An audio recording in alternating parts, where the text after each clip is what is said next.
Roosevelt's views, I mean, dare we say Yep. he's anti-Semitic.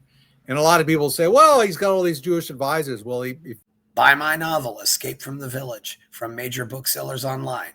Go to escapevillage.com. Subscribe to the Substack. Go to fountainheadforum.substack.com. Support the forum. Go to buymeacoffee.com/fountainheadforum. Thank you. Welcome to the party, pal. This is Fountainhead Forum 386, and I have David Beito on. But before I start out with David, I would like to say, I got some absolutely wonderful news yesterday. I'm so glad to see that Thomas Massey got remarried, after losing his wife to cancer last year. I mean, some men really take it hard, and I'm glad to see he's a happy man, and I wish Thomas all the best. So congratulations, Thomas Massey. So anyway, how are you, David? I'm doing great. How are you? Yes. So the Thomas Massey controversy. Yes. It's been, yes. Well, people want to complain about things, don't they? If you've been married 30, 40 years, your kids are out of the house and what your wife dies, you're allowed to do anything you want after that. That's my rule. My favorite being Bob Barker, who of course started messing around with Diane Parkinson after his wife died, but who was one of the models on the show. But anyway, let's go. Anyway, you have another new book out about Franklin Delano Roosevelt. Right here. Yes, that's a good picture. It makes him look human, but also demonic at the same time. So this is the entire life of Franklin Delano Roosevelt, or just his career, or? Yeah, it's a general biography focusing, on his political career, but I give family background, and yes. So it's if you're looking for a general overview, it's going to do the job, I think. That's good. Yeah. What do you think makes it better, say, than other FDR bios that you've read? Oh, well, I think it's a critical biography, right? Yes. And it's critical biography because that's where the facts took me. It's So most written FDR biographies, and one can find some exceptions. If you're just looking at straight biographies, the vast majority are favorable to Yes. FDR, tend to give him the benefit of the doubt. But there are exceptions. There are exceptions, and some of the longer biographies that are favorable have interesting nuggets of information in them. I'm going to speculate. I'm going to speculate that Lincoln is probably our president with the most biographies. But I'm also going to suspect that FDR is very high on that list. I would say he's up there. He'd be number 2 or number 3. Yeah, there's so many books are written, and there's so many history books out there. It's amazing. I think people love history. So, one thing, what can you tell us about Franklin Delano Roosevelt in his early years? I mean, one question, I'm just really curious about it. Who influenced him, and who? And I guess really what made him think that his policies were consistent with the American vision, which I think he might very well have sincerely believed that.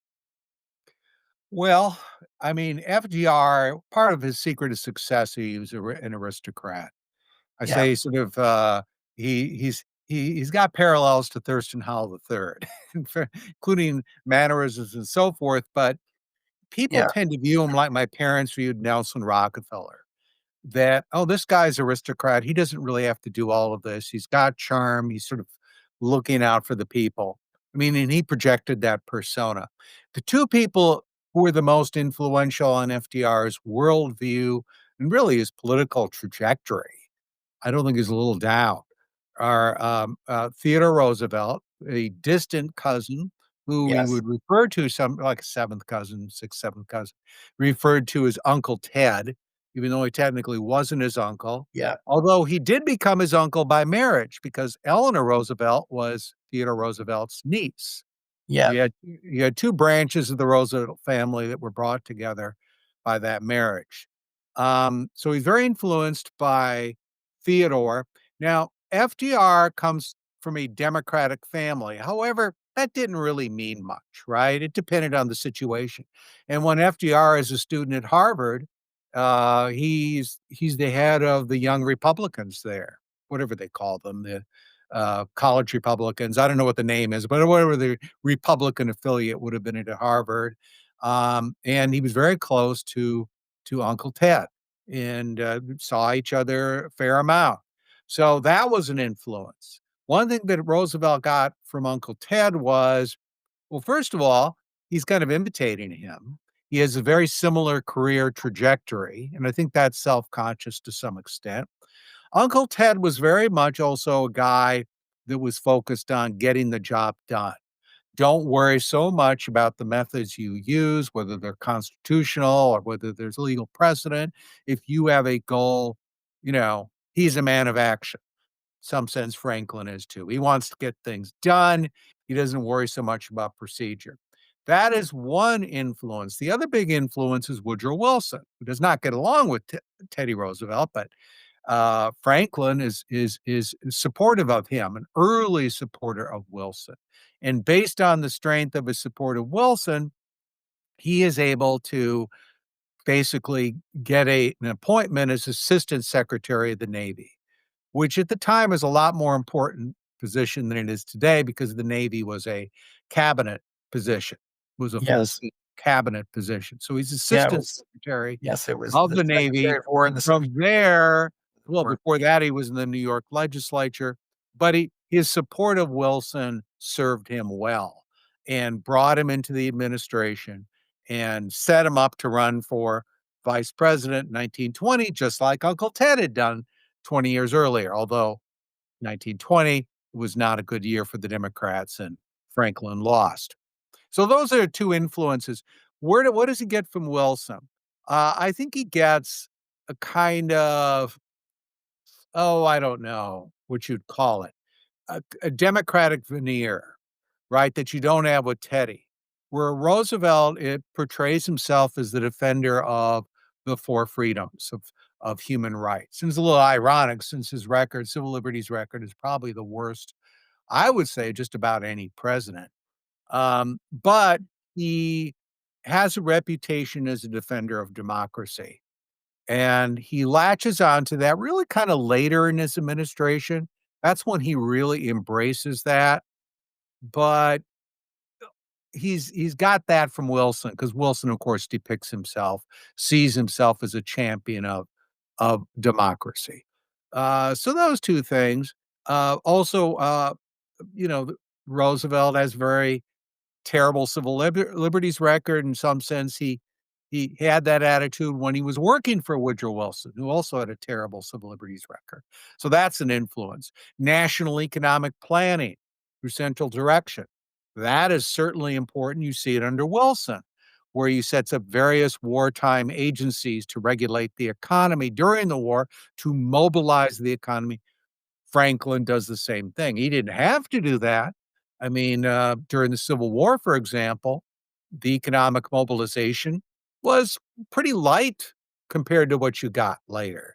Um, it was almost kind of a closer to a kind of free market kind of mobilization. There was a lot of corruption and so forth, but it worked fairly well if you look at union mobilization during the Civil War.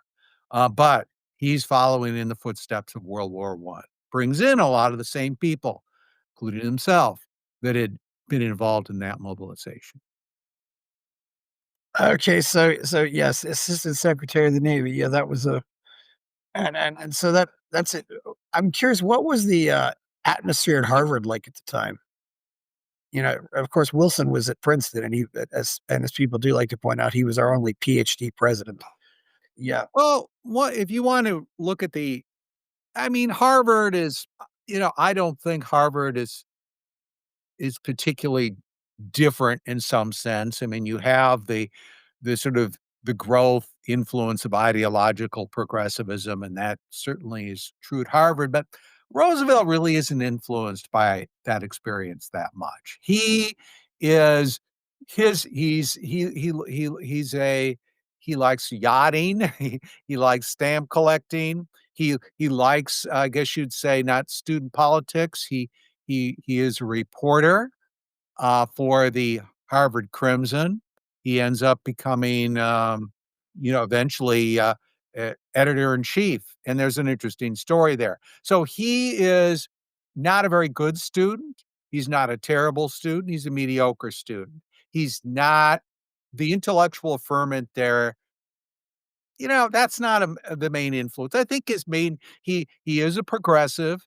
I think that's his attitudes. He tends to look down on business and see, government as kind of playing essential role. I think he gets that though just from other sources. You know, I don't think he's a kind of indifferent student, right? He's well liked, but he's a kind of B, C student, right? Doesn't stand out.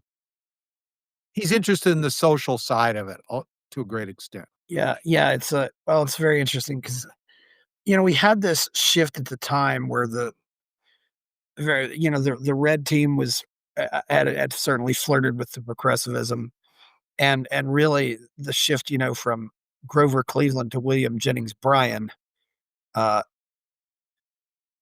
where we started to see, this progressivism and populism take over the blue team as well, and really the blue team hasn't been the same since.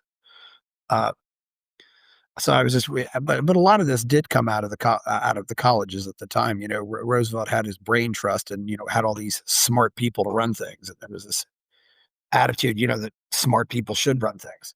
Yeah, So the yeah, the brain brain trust. trust, brains trust, and a lot of those guys are Yeah, coming out of Columbia, Cornell. I mean, yeah, Harvard's as well. and But yeah, he relies on those university professors who are, and really his key advisors early on and speechwriters in 1932, people like Raymond Moley and yeah. Rexford Tugwell. But So, but but it is fair to say, though, that the 1920 election put him on the national stage because he was the vice presidential candidate under James Cox.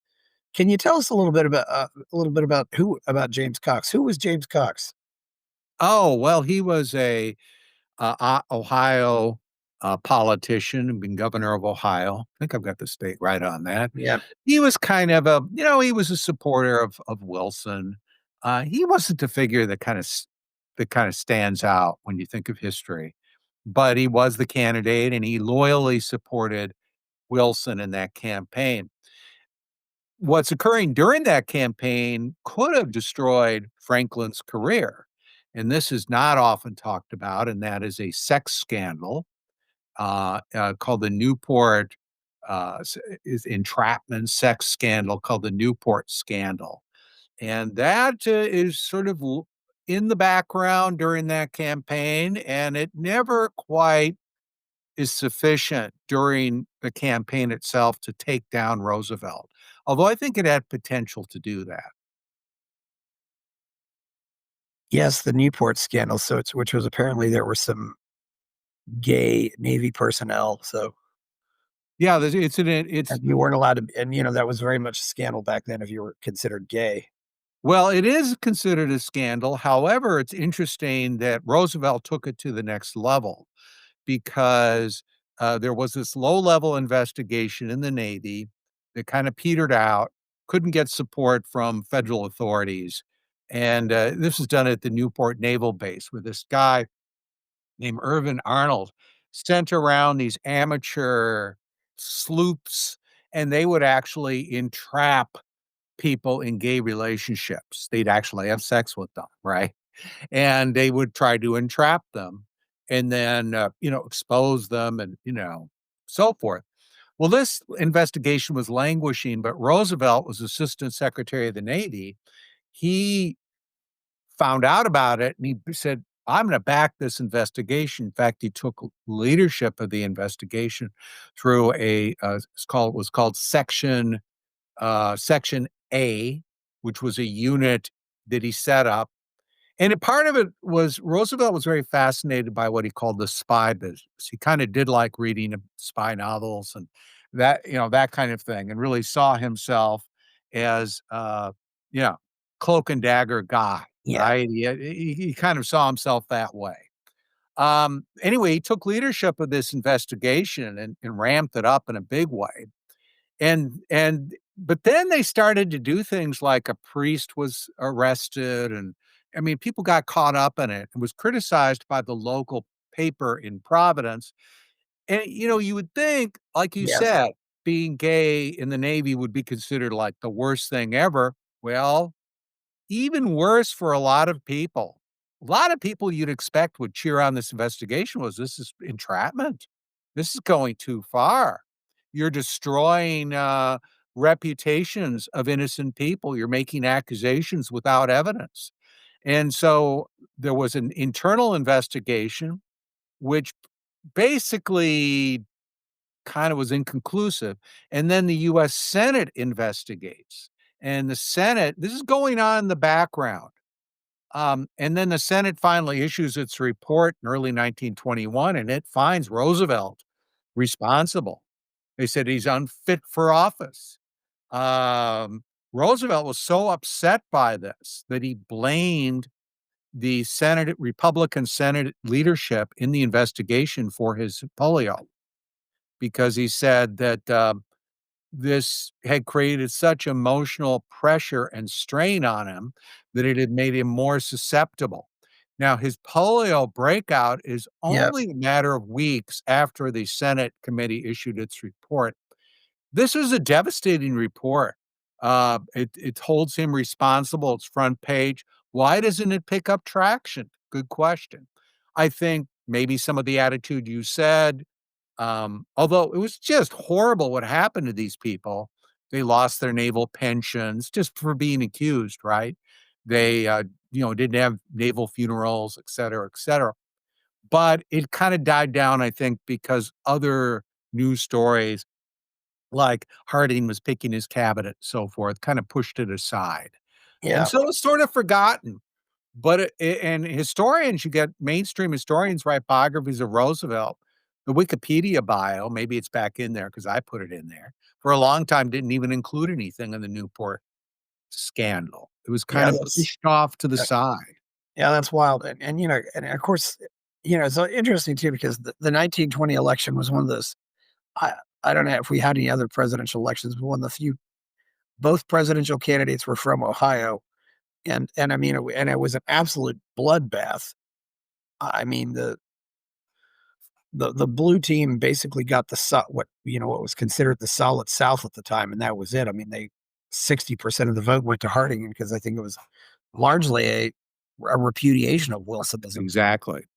Uh, and as Wilson called it, the return to normalcy. So And I that's think Roosevelt knew he was on a losing ticket. yeah. I think he made the most of it.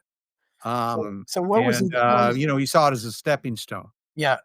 Yeah, yeah, you get that national name recognition. Yeah, people are gonna remember. So what was he doing between now and between 1920 and 1932? Well, he had his polio, that 1921, and that set him back in a big way. But yeah, not permanently. He pretty, took him only a year or two before he's really back into politics. He's supporting, dabbling in democratic politics, giving a lot of speeches. He is head of a group called the American Construction Council, and this is a little known thing. Kind of sounds like a boring enterprise, but it's like a trade association to kind of the goal of this is well, there's too much waste in the construction industry. And during business downturns, there's too much overinvestment, and we have to smooth that out. So it's a voluntary organization, it's a kind of a trade organization. He's the head of that. And the guy he works with very closely is Herbert Hoover, because this is fits in with Hoover, who was Secretary of Commerce, his whole Yes. attitude towards business. And they work to they're very friendly. Roosevelt had urged Hoover to run for president in 1920, had him over to dinner. Yeah. That's the aspect that is often forgotten, and those 2 guys were very close. So that's what he's doing. Yeah. And then he runs for governor in New York, 1928, and he's elected. And, that really kind of propels him forward, makes him a more of a national figure. Then he's reelected, and at that point, he's like looking really good, and people start uniting behind him. Now he's the front runner in that 32 election. Yeah. He doesn't have a lock on it, but he's the front runner.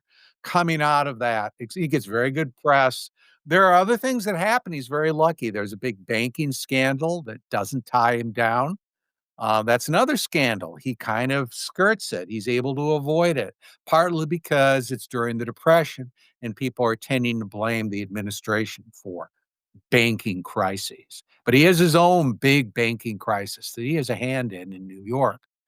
Um, but in any case, that's what he's doing during that period. Getting pretty good press. He's set back by his polio, and you could see, you know, okay, that's a very positive aspect that he's able to overcome that because it is a lot to overcome. But again, he's got the very best doctors and he's got the very best help. But a lot of it is just sheer determination, and he doesn't let it get him down, and that is a good model for all of us, of somebody that just is gonna keep plowing forward, and that's what he does. Yeah, it does. What was one thing that people don't realize that I think was very significant was up until 1932, the presidential nominee of the blue team had to get two-thirds of the delegates. In 1924, there were, I think, 103 ballots. 1920, there were 40 some ballots. How do you think? Can you? I know this is a little off topic. Can you tell us how do you think that? What do you think brought them together? Because it seems like the party was pretty unified under Hal Smith in 28, and then Roosevelt under 32. What do you think was going on there? Well, I think Roosevelt was trying to be all things to all people quite effectively. Yeah. So, he was running a kind of, I guess it was like he was out of Bill Clinton, right? He was triangulating quite effectively. He was opposing prohibition, which was very unpopular. He had not been identified with that issue, but he does take that position. He tries to keep, the more conservative element in the party, who are both in the South and the North, because there are conservative Northern Democrats as well Yes. happy. Very vague. He's talking about, well, we need economy and government. We need budget cuts. We need spending cuts, sound currency. But at the same time, we need to do something about the unemployed. We've got, there's some corruption in business. We put maybe too much trust in the business leadership, but it's very vague and very general. He's running a kind of conventional campaign. He is able to get some Southern support among more Southern progressives, if you want to call them that, like Huey Long. He's able to make some gestures and get the support of Huey Long, but also some very conservative Democrats like Carter Glass in Virginia.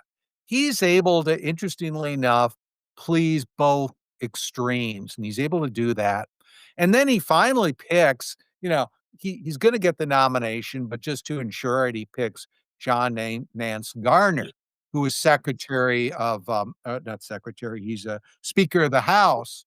And Garner is more of a conservative Democrat, but Roosevelt chooses him as his vice presidential nominee, sort of Yeah. making a gesture to that element in the party, the Southern part of the party. Yeah, there was still the solid South who would absolutely not vote red at the time, although I think this was starting to shatter a little bit. Uh, and he did campaign, for example, on things like balancing the budget and, I mean, he was actually, in a way complaining about the welfare state that Hoover had started to create. What can you I mean, Oh, what yes, and you can yeah, hear him give himself. us Someone should I think I've posted it before. One of the first audio tapes or audio, speeches of Roosevelt that we have on audio, like, I don't know, Yes. the 4th one maybe, is in 1932, where he goes over the Democratic platform and says he's for this. And he reads the Democratic platform, and he makes some commentary on it, and that Democratic platform said 25% cut in government spending, balance the budget, duplication of offices, too much bureaucracy, even attacks big government, uses that term, big government. So, uh, uh, you look at that Democratic platform and, it's very small government platform for the most part. And he sounds like that, but he sounds like that, also, he's able to please other elements in the party as well. So a lot of people, this is the problem I have with some assumptions people make. People think, well, the New Deal, people voted for the New Deal. It was a mandate for the New Deal. And Roosevelt even used the term New Deal, but they didn't vote for the New Deal, right?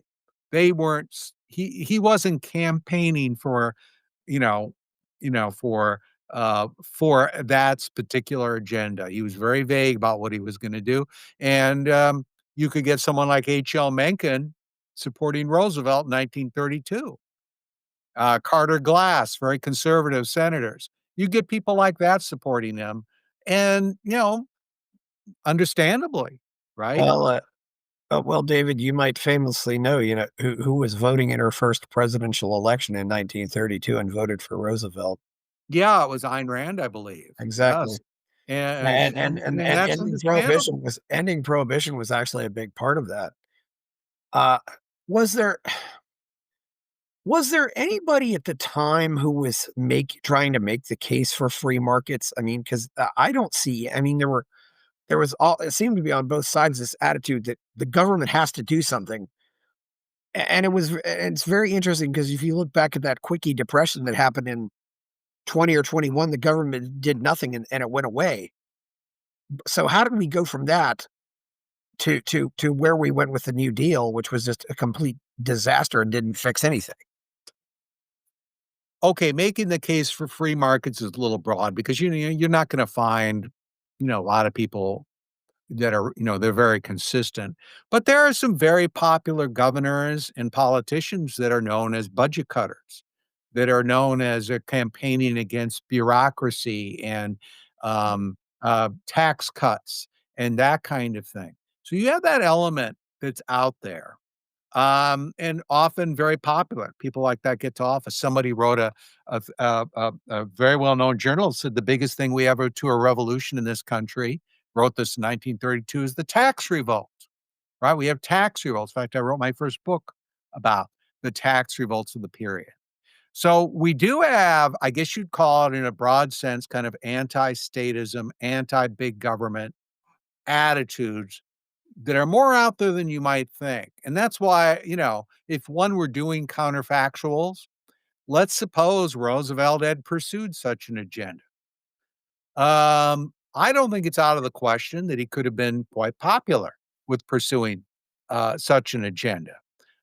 But there are other things pushing up against it. One is, as you intimated, there is a growth of kind of statist ideas. There are in the world, you have people like Mussolini, Hitler's coming to power, strong men, and so there's a tendency. There is even car. I forget who produced it, but there is even a model of a car called the Dictator. So there are people that are thinking in those terms. Another thing that has happened, and this is Hoover, I blame for it, is you have double-digit unemployment. You have that 3 years, into well, 2.5 years into the Depression. That had not been true under Harding, because Harding had had a severe recession, but his response is to let wages fall and prices fall and readjust.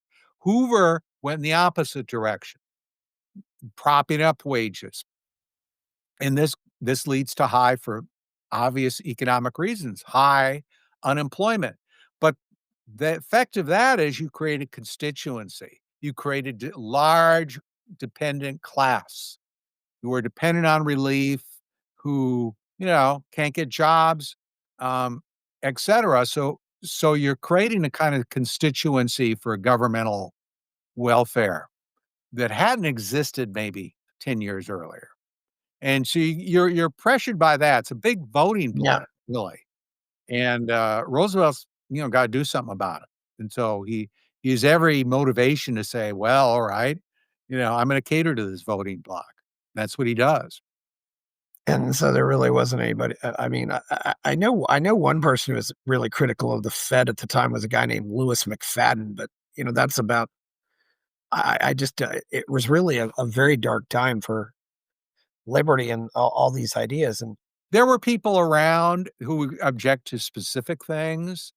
Um, the business class then and now was right, very opportunistic, so occasionally they would make free market arguments, but it was very opportunistic. I If you're looking for thoroughgoing people, though, you can find some, but, people like economist Benjamin Anderson, someone like a Henry Hazlitt is pretty free market, but, okay, there which isn't a I wasn't kind sure of who some. I wasn't sure if Hazlitt was prominent back then. And actually, to his credit, Henry Ford, I think, was always very much a capitalist. Yeah, yeah, yeah. He didn't. I don't think he really wanted handouts. He really believed in business and believed in what it could do. We even had that.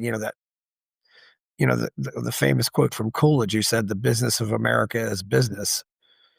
You know, I think that's true, though Ford, also had this view that the secret to prosperity are high wages. So he sort of this view that high wages come first. yeah, And after Hoover came in, one of his first acts was he met with a bunch of business people, and Hoover's idea was, he said, "You guys got to keep up your wages, got to keep them high." And Henry Ford's response to that was, "I agree, Mr. President, and I will even raise wages to fight this." At that time, it wasn't a depression; it was a and he really, recession. yeah, and So Ford, he sort of has these I think you're right about Ford, but I think in some sense, this high wage philosophy was kind of a messed up way of looking at things. yeah, it doesn't And always. it created some damage. Yeah, Well, underconsumptionism, I guess you'd call it in a certain sense. I Yeah. think Ford had the. He often said, well, if I don't pay my people, then they can't spend money. It's which he saw the cycle at work. But so Roosevelt gets in by a landslide, and I mean, Hoover's interesting. Won by a landslide and then lost by an even bigger landslide. I don't know if we ever had a president who went from as big a win to as big a loss as he did, but who was influencing him, at that time. I mean, uh, you know, because everything changed. I also remember too. I remember Bert Folsom saying that when Andrew Mellon was Secretary of the Treasury from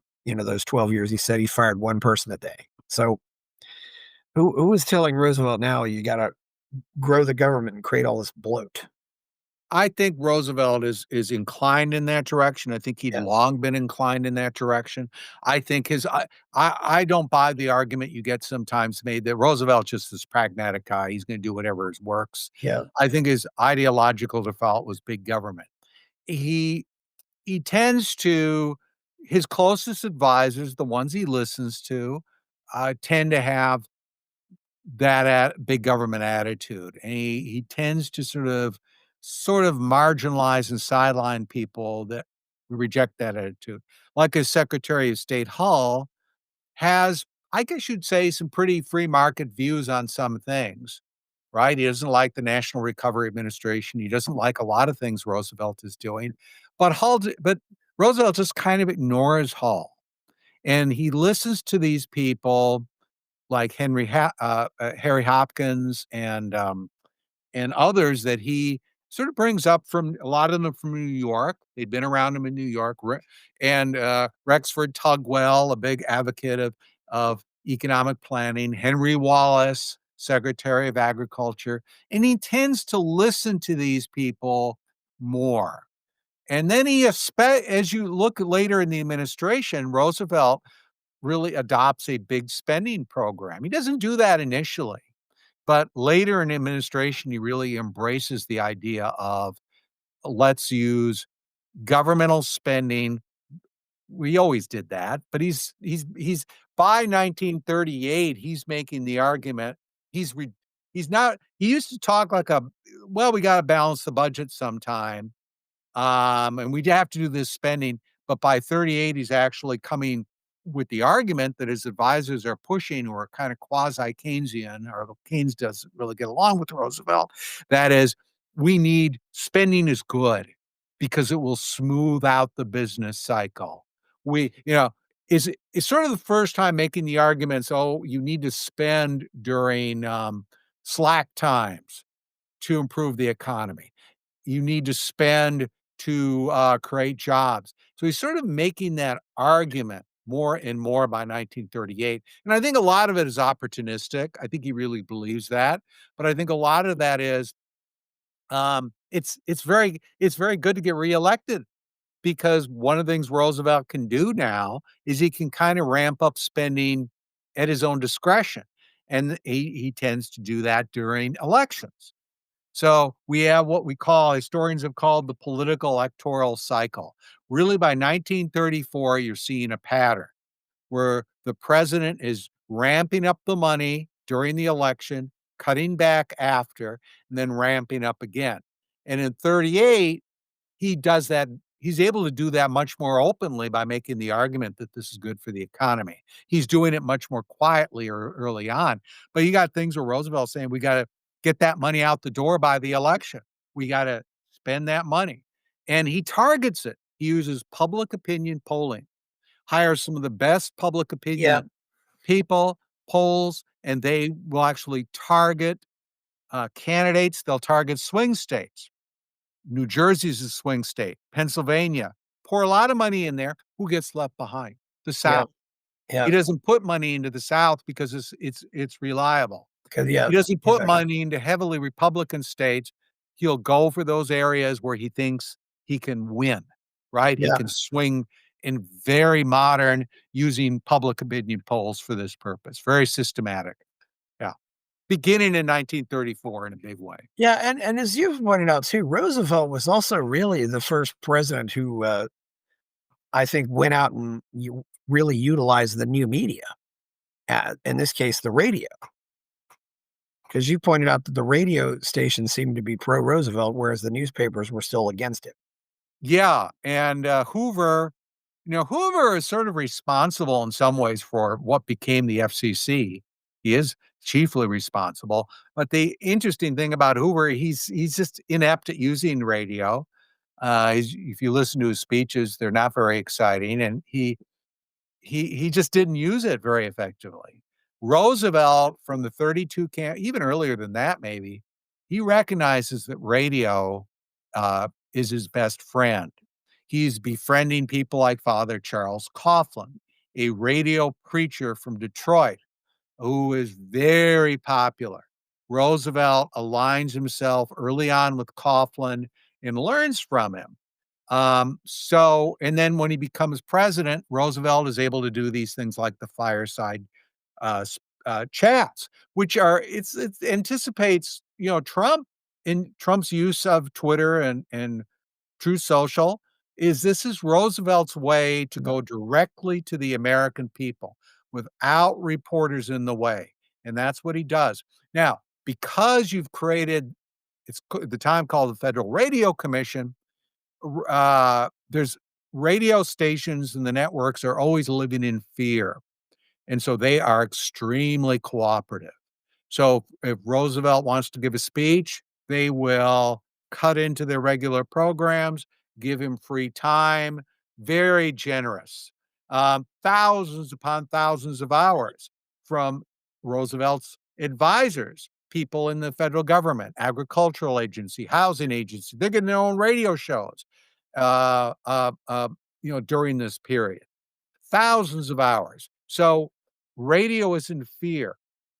Now, if you're looking at newspapers, however, they're very critical of Roosevelt. So the print press is anti-Roosevelt, editorially at least, but radio is definitely in his hip pocket from the beginning, and he uses it quite effectively. And by 1938, there is not a single anti-Roosevelt radio commentator on the major networks. Not a single one. He's forced them all out. He's very effective at forcing them out quietly. He would never give a speech like Trump gave about Jimmy Kimmel. He would never show his hand. He would do it quietly. He would use sponsors. He would use various government agencies to investigate the commentator he wants off the air and he tried to get him on some other charge and force him out, and that's what he did. Yeah, from what I've heard, he was actually very careful about making sure some things weren't written down. Uh, Oh, yes. Yes.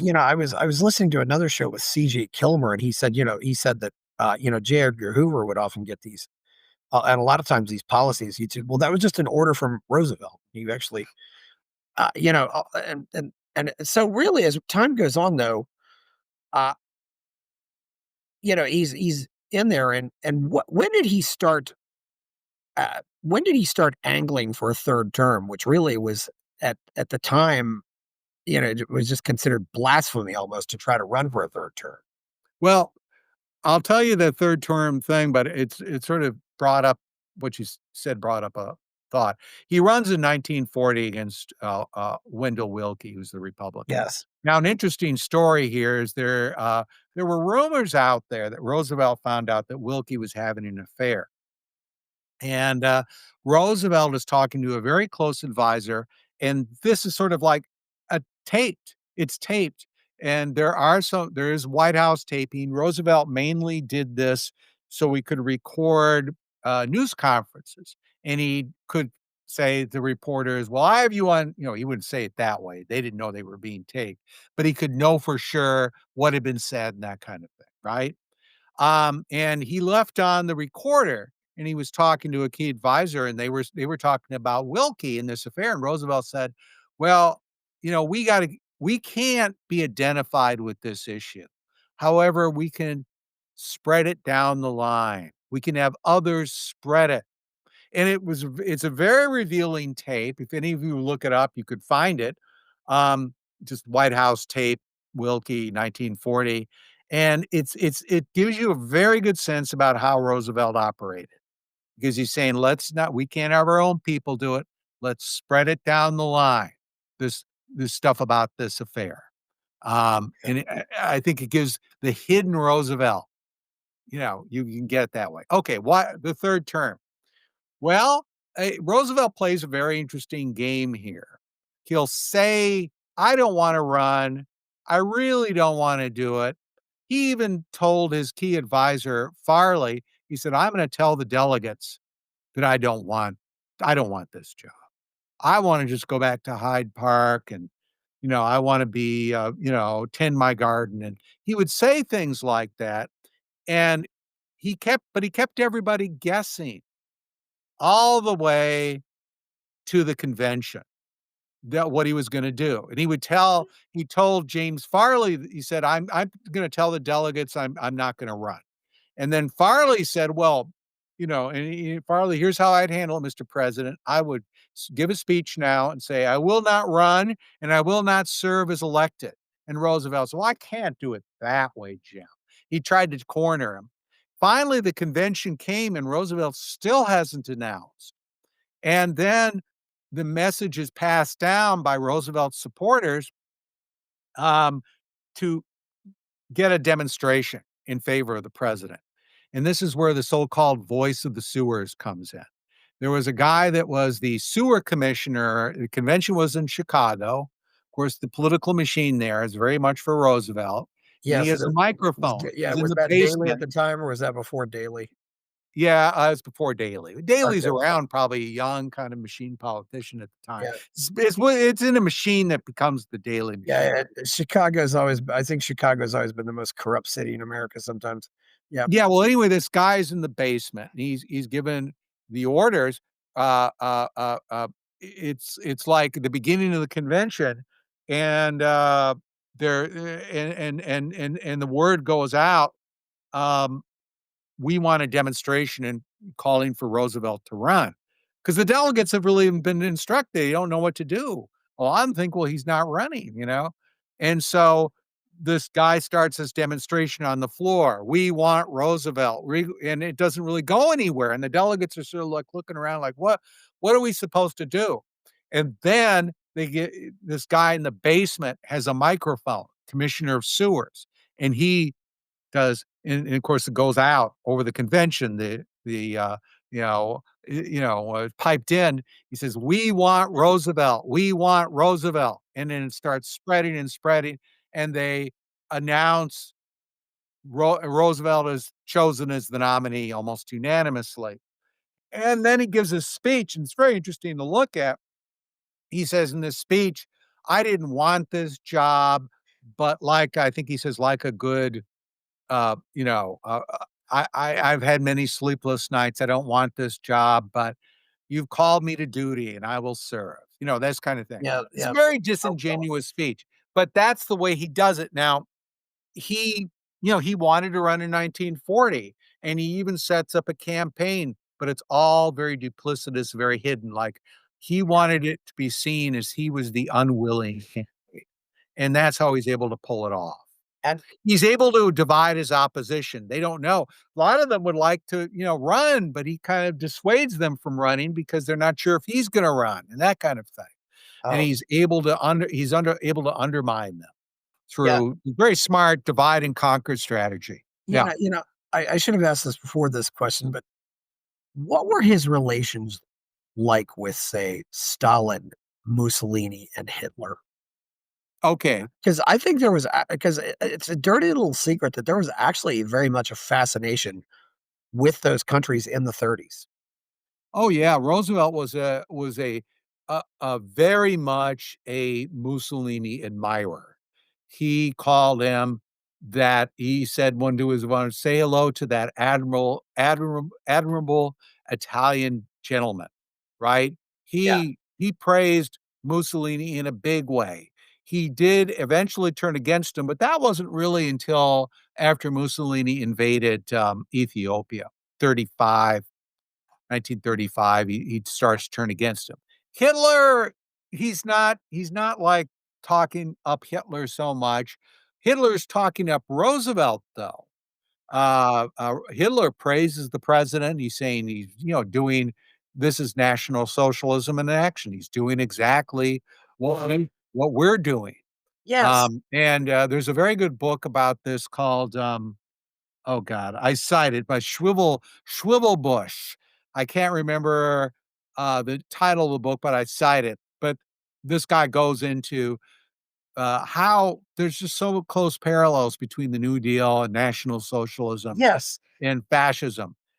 Stalin, Roosevelt, has a soft spot for Stalin during World War II, who he calls, Uncle Joe. He really is someone he believes I can work with this Yeah. guy. When people come up with, advisors s produce pretty strong evidence that Stalin had been involved in the Katyn massacre, which is killing something like 50,000 Polish officers, Yeah. Roosevelt refuses to believe it. He Well, refuses to believe he says things like, "Well, basically, they've got freedom of religion like we do. They just, do it a little differently. yeah. They let people campaign against religion too, but they've got freedom of religion." Very naive, Did did attitude towards the Soviet Union. did he have any knowledge at all of the Ukrainian and Kazakh genocides or anything like that? Or did he just I know there was a lot of a lot of cover-ups of that stuff. Or did he just not care? I think the latter. I don't think he particularly cared. There were reporters that did cover that. But it isn't something he cared about. Now he recognizes one of the first things he does in 33 is give diplomatic relations to the Soviet Union. Now I can see an argument for that. Yeah, Yeah, yeah, I think whatever. it's silly. But It's I silly mean, to say that he's Henry doesn't got care. a Yeah. he's definitely has a tendency to go soft on the Soviet Union. Yeah, Um, I agree with that, though. I mean, it's silly to pretend that a country doesn't exist, which is what they've been doing, and I understand why, but, and yet for whatever reason, he also,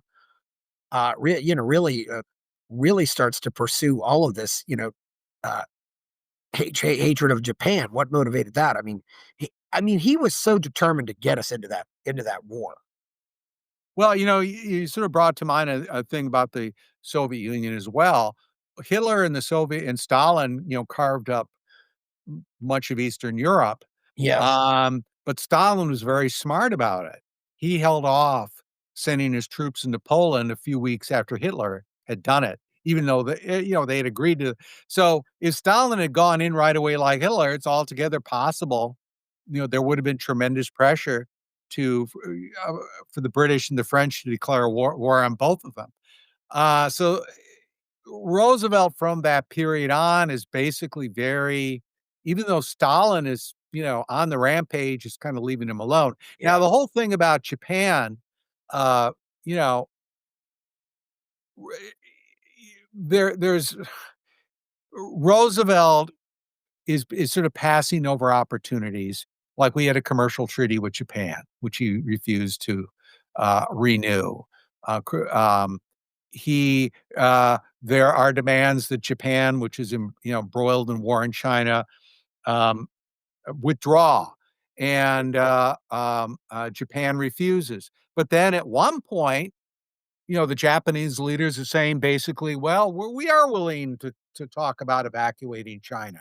We're willing to do that. He doesn't pursue that option. At one point, the Japanese prime minister proposes that the prime minister meet with Roosevelt in the Pacific at a summit. And they don't, the Roosevelt administration doesn't pursue that. I think that they tend to see Japan as a distraction because Roosevelt's focus for most of this period is the North Atlantic.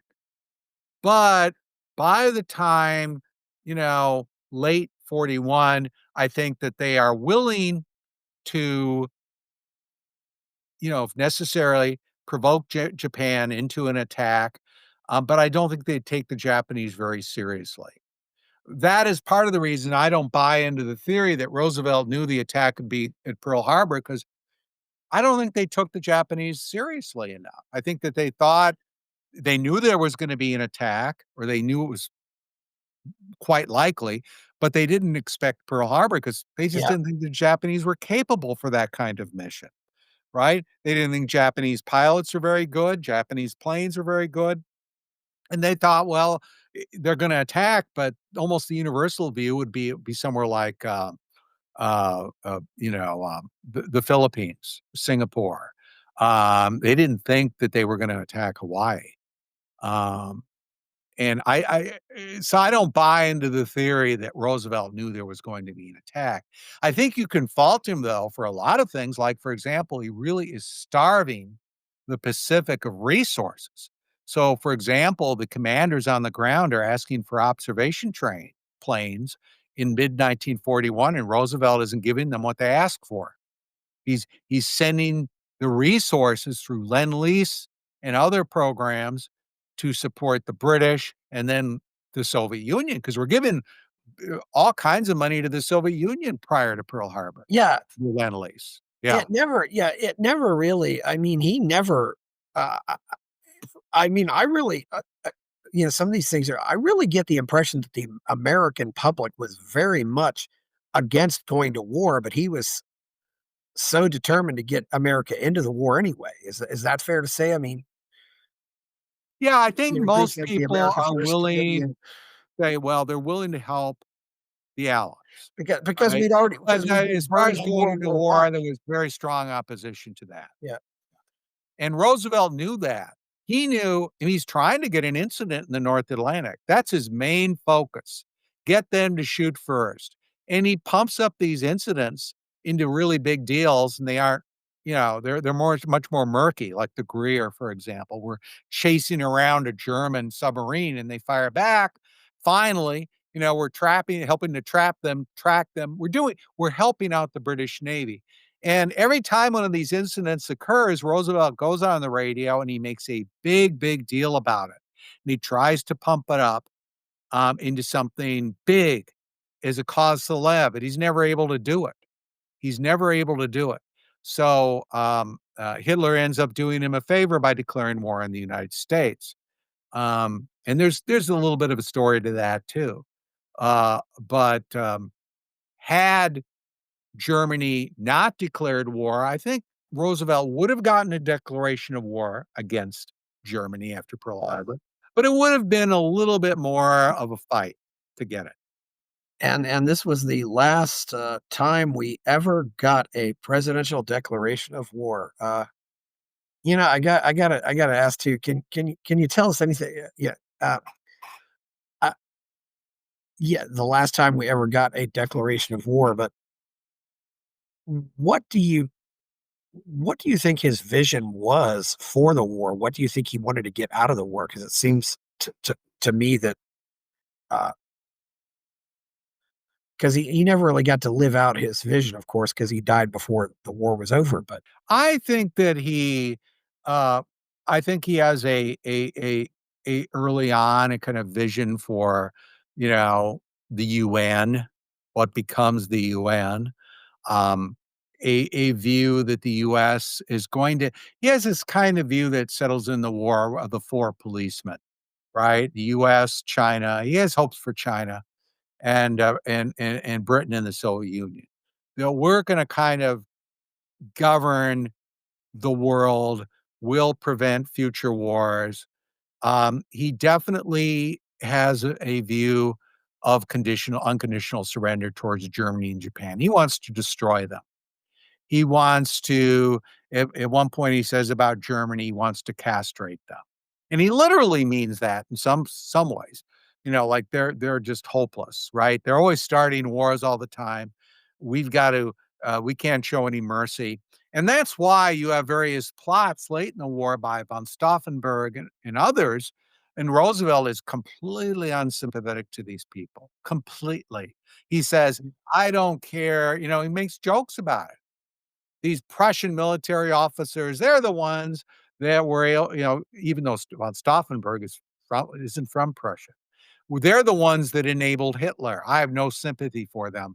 And that is part of the reasons why the Holocaust is so horrible too, is Roosevelt's philosophy on helping Jews was the only way to help them is victory.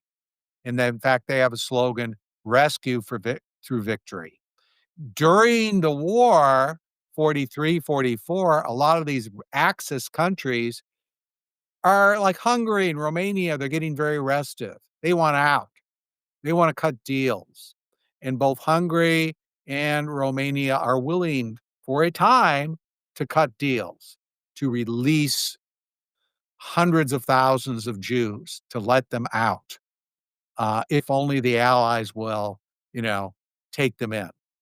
And, both Roosevelt and the British have no have very little interest in pursuing that option, even though that was an option to pursue because their view is, we want unconditional surrender, rescue through victory, even though the US had negotiated with Germany, with the Axis early on to provide food relief to Greece. So we had actually, you know, negotiated with them for things like that, but there's no interest in doing that. And of course, the worst period of the Holocaust, you know, it's really ramping up late in the war when yeah, there are these opportunities to, you know, to provide a rescue, it was by negotiating with, you know, that's where most of the Jews are, right? In these Eastern European Axis countries. yeah, yeah. Right.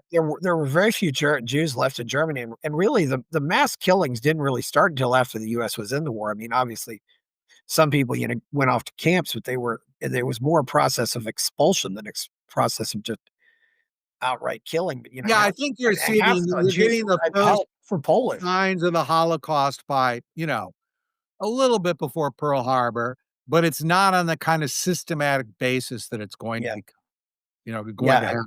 and of Yeah. course, the famous Swede who took them in, and of course the Danish underground, how they basically smuggled all the Jews across the water in the middle of the night to Sweden, and there Well, were Roosevelt's views, I mean, dare we say yeah, he's anti-Semitic.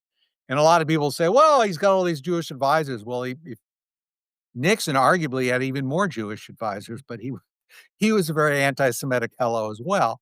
So those two positions are not inconsistent. But yeah, there's you know, I don't think he doesn't think he's not for the Holocaust or anything, but no, there's an insensitivity towards Jews.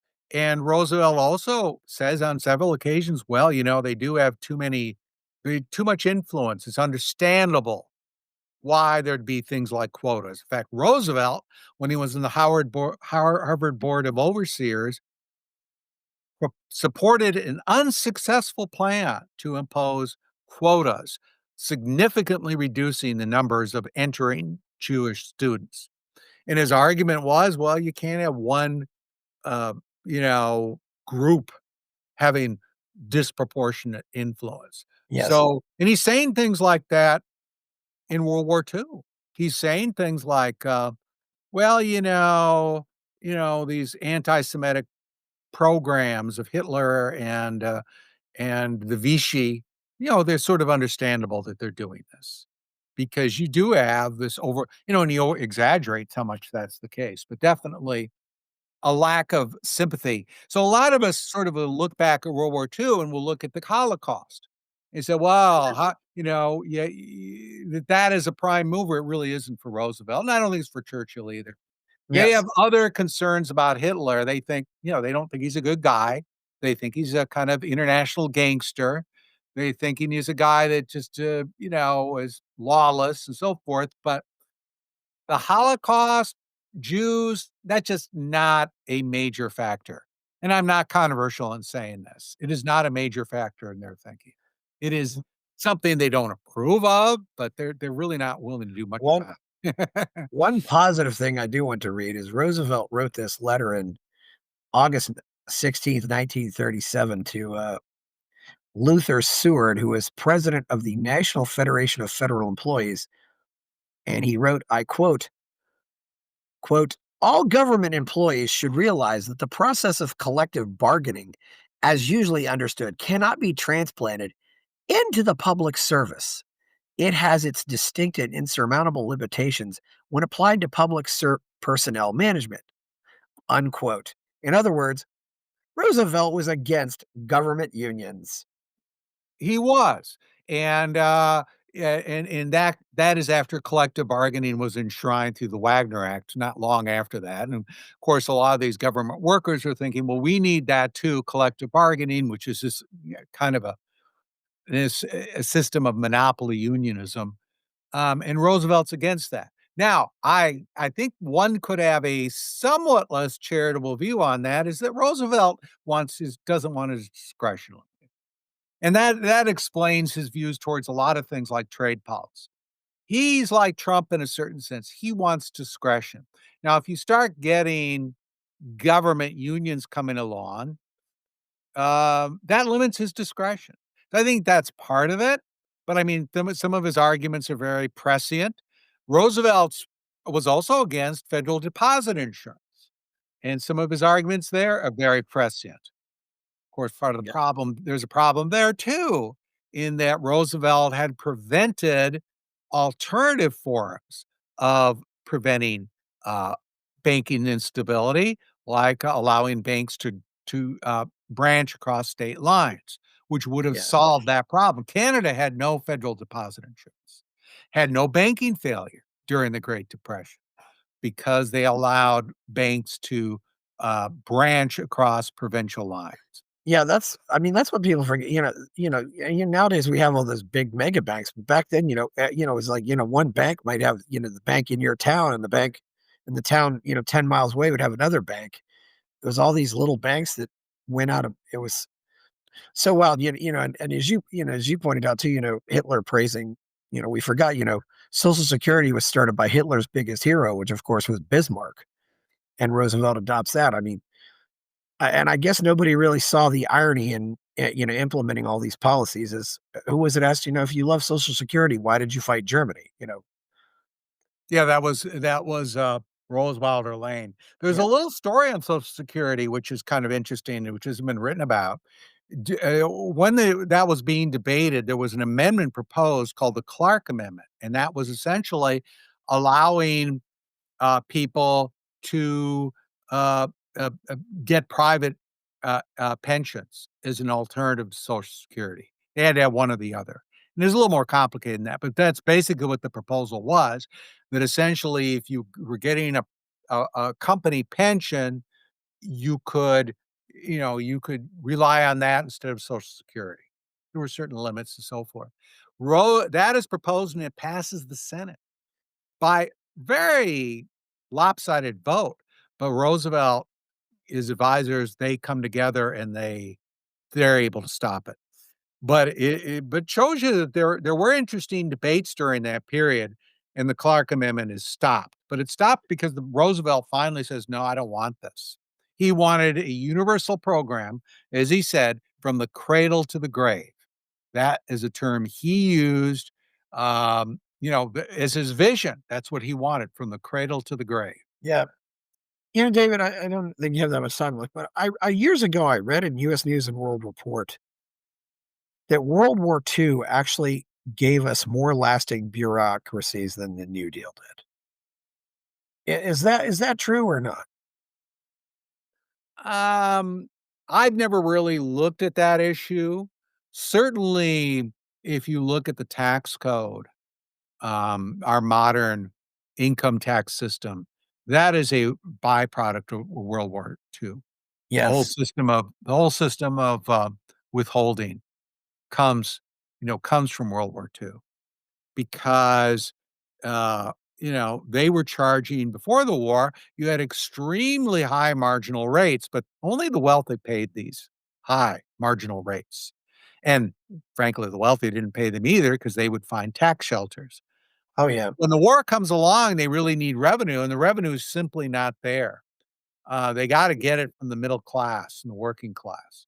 But if they were to actually charge the rates, which aren't, going to be high marginal rates, but they actually bring these people in, it's going to be a new experience because a lot of them don't even pay income taxes.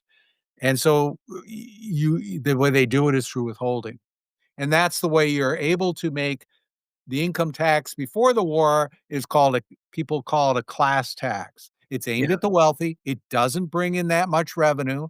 The federal government is relying heavily on excise taxes for revenue, but during the war it becomes a mass tax, right? And they even sell it. They have old radio shows and commercials talking about how it's just wonderful that Rockefeller helped to play for that plane, and so did I. They're actually making that argument. They're having songs written by Irving Berlin's writing songs about taxes and so forth. But that is something that does come Yeah. in World War II, I think, definitely. The The the modern propa the propaganda is just amazing, and Dr. Seuss was also a well-known World War II propagandist, but, and David, I don't know if you ever knew him, and this isn't about Roosevelt, but what in the world was Milton Friedman thinking? Did he really think that a program like this that it would just go back to normal when the world was over? I When the just war don't was over, know. I haven't studied what, I know he had a role in it, but I haven't studied what his thinking was. My guess is Mm, Friedman probably, at that time, I don't know to what extent he was a kind of free market guy. Maybe he was moving in that direction. who But I knows? think Friedman tended to be a little trusting, right? Like, for example, his view towards the Federal Reserve was, we can kind of, have it go on automatic pilot and so forth. And it was sort of this view that I think was a little trusting. And he ended up changing his views on things like that. And this might be another example of that. Yeah. Well, I think we've probably covered everything here. I don't think you have that much time. Do you have anything else you wanna say before we go?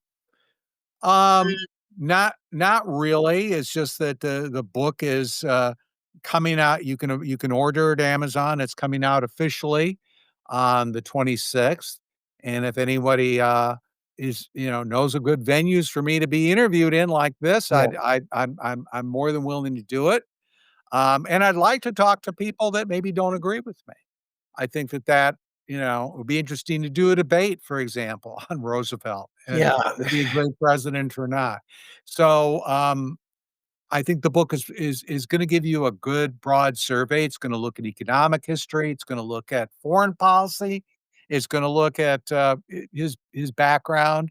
So I think if you want a good overview of Roosevelt that takes account of a lot of the recent debates, a lot of the recent literature, um, hopefully I did the job.